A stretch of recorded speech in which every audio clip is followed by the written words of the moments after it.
Тут можна зараз видивитися дівчат красиві. З висоти. Колесо обозрения. Йдуть вони. А вон там мы были, катались на машинках. Вон, з переходу, тут три такі дявки охуєнні йшли. Везде це хуя. Вони такі класні, наші біленькі, відказали. Я тягую назад, а що я послала нахуй, і на 5 кілометрів. Да, ветерок тут не слабенький. Ну да. Охуєнно. Ну стрибай! Да нет, ты шо, блядь.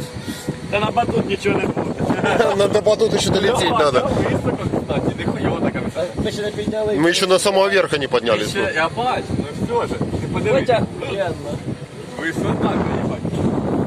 Мені подобається, що можна все обдивитися. Так. Ну да. А от днем так вообще было бы классно. И море видно. Зараз твій мама, І покрутились. мене хоче в море. Як пірата Карибського моря. Тут Да. Було круто. Ну что, приближаемся к верхней точке. Діми голова там застряла. Приближаемся к верхней точке. я вже зараз знімаю. Так я видео до сих пор все это время пишу. А в мене смішно. О, Владик подсветил. Не посвіти. Покажи все.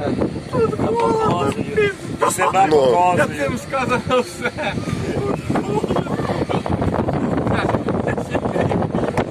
Колесо обозрения. У тебе сохраняються ці історії?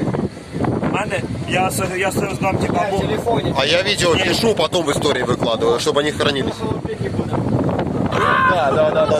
Да. Кстати, самая верхушка. О, оце самий пік наш. Да.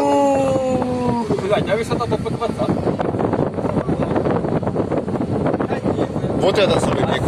Вот, все, прошли. Чоловік пошатав. А? Як шатнулась та хуйня. Вот ветер такой, ты что? Ти нахуй, блядь, ну болі.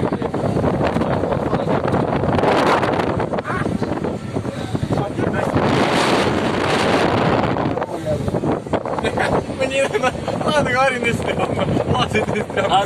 А тут стрёмно, да? Диви, як танцює. Да-да-да. Вон. Бачиш, поїхав. А, бачу. Хорош.